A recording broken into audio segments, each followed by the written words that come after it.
Good afternoon and welcome to Chamber Chats. Today, I am joined by Alan Baker, who is the zoo director at the Atascadero Charles Paddock Zoo. And Alan, tell us a little bit about yourself and how long you've been with the zoo. Well, I've been at the zoo 19 years. It's kind of a very special place, kind of unique thing that most people don't realize we have in Atascadero. The There are only 238 accredited zoos across the globe, and the Charles Paddock Zoo happens to be one of those. So that's pretty prestigious. There's whole states that don't have an accredited zoo in the entire state, and people have one right here in their backyard. So that's really special. Yeah, it certainly is. I know I've been there many times with my family. And what are some of the most popular attractions right now at the zoo? Well, our tiger is always a favorite. People like him, but the red pandas are probably the number one animal that people really come to see this time of the year.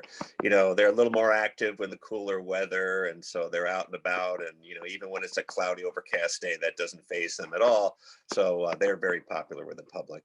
And of Yeah. course, it's the beginning of flamingo breeding season. So this is a time of the year when they're doing their little mating dance and they're their brightest pink color. And so that's pretty exciting too. Ah, cool. I know the times that I've been there, it's not an animal exhibit per se, but I have to say I love the tiger water fountain. That's been there for a long time, the drinking fountain. Oh yeah, the lion. Yeah, we have that. Yeah, that's they made those in the 50s. They haven't been made in years. So they're kind of a collector's items now. I Yeah. believe six different shapes originally, and Mhm. we have the lion here, and we're lucky enough that the local Lions Club supports us, and every couple of years they pull the lion out of here and take him to a body shop, and they sand him down and put a fresh coat of paint on him and make him Oh, look real really? again, and then he comes back. So we have people that have three generations of people with pictures with that lion. Yeah, yeah, it's pretty cool. Let's see. So, what kind of? I know that there was a time when the zoo was closed because of COVID, and I'm assuming that you probably were very productive during that time and updating some of the exhibits. Can you tell us a little bit about some of the updates and enhancements you've been working on? Yeah, well, we got closed in March with COVID like everybody else, and we were closed for several months. And because the animal collection needs to be taken care of, whether we're open or closed, most of the animal care staff was still here. We kept working every day doing our normal enrichment and animal care, but it gave us an opportunity. Some of the things that we needed to work on, kind of repairs and things like that, it's always tough for us to do that because we're open 7 days a week. So we have to kind of hurry and make sure we clean up any mess we create or put a fence back up by 10 a.m. when we open. So this Mhm. gave us an opportunity to kind of like expose some areas, take down some fencing and get in there and do some like really good cleaning and redo some things that we've been waiting to get to for a long time. So we were productive while we were closed, and then we opened back up again, and then we were closed in the beginning of December for a month, and we started about 4 or 5 projects, and then suddenly found out we were going to open with a day's notice. So Oh, we're still kind of closing up some of those projects that we started at the beginning of December here, but another couple of weeks we'll have everything back to normal again. yeah. Well, it sounds like a great time, a great excuse to come visit if you haven't been in a while. And so you are open now, and I imagine you're taking safety precautions, correct?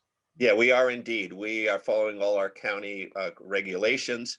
We're limited to 100 people at a time in the zoo, so we count who comes in and who comes out. But that hasn't been a problem for us, unlike some of the bigger zoos where you have to reserve a time and make a reservation. You can walk up to the zoo, and the longest anybody has had to wait is really less than 5 minutes. So, pretty much, we're operating as normal. We Yeah. do require that everybody wear a mask while they're in the zoo, and we ask people to social distance. We've painted some bright yellow binturong footprints all around the zoo, directing you the way to go. We'd like the zoo to be more one way. It makes it easier to space people out. And they're spaced about 10 foot apart. So that gives people kind of they can kind of tell that they're far enough from the people that are ahead or behind them. Mhm.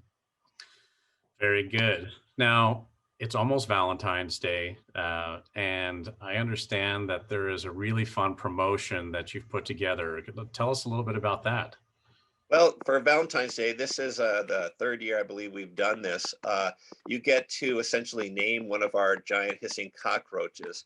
And I'm going to ask one of my keepers here to just show us one of the roaches so people can get a feel for what they look like. Pretty good sized roach. And for Uh, just a modest fee of $5, you can name that roach, and we'll send you a little certificate, and you can send it to your love to show your everlasting love, or maybe someone you don't love so much that you would like to name a cockroach after. And it's an inexpensive way to kind of do something kind of fun for Valentine's Day. It's only $5. You can do it totally online, and so it doesn't cost a lot, and it's kind of a really neat thing. wow, that cockroach almost looks lovable. Or and it's a balance between lovable and stompable. I don't know. I guess that's the debate here for Valentine's Day, right? Right. Well, we have quite a few cockroaches because we raise a colony of them for the exhibit in our Madagascar section eventually, and we also use them for education. Oh, Most are kind of hard to put in your hand and hold out like that, but the yeah, cockroaches, they're pretty calm and they have a pretty good size. So, the yeah. kids can see them very easily. So, but they breed very easily since they are cockroaches. So we always have a surplus. So we feed them out to some of the animals at the zoo here sometimes, and we give you the opportunity to name one before he goes to visit his other animal friends. What a wonderful idea. What a fun way to engage the public. And so I imagine you're doing this to raise funds for the zoo. And do you have another, how can people get more involved and why should they get involved in fundraising, helping raise funds for the zoo? Well, I think the important reason is, and many people don't realize the reason the zoo exists is for us to save animals from extinction. With our partners in the other accredited zoos, what we do is breed animals in captivity with the goal of putting animals back in the wild where they belong, places where they've been wiped out or extinct. And we've done that with over 40 different species of animals right now that were actually extinct in the wild, saved by zoos and put back out in the wild. And the one that people in California usually think of first is a California condor, Yeah. who we saved from less than 30 animals to well over 300 today. So when you come to the zoo and you support the zoo, you help us with those conservation programs. There's many ways you can do that. Just be joining and becoming a member. Some of your funds from that go to our projects. We have a coins for conservation program in the zoo where you can buy a coin and you can choose what conservation project you want us to support that year. You get to vote by putting it in a special little circle thing that the kids like to play with. The other thing is we're constantly trying to upgrade. The rules change and we learn things all the time.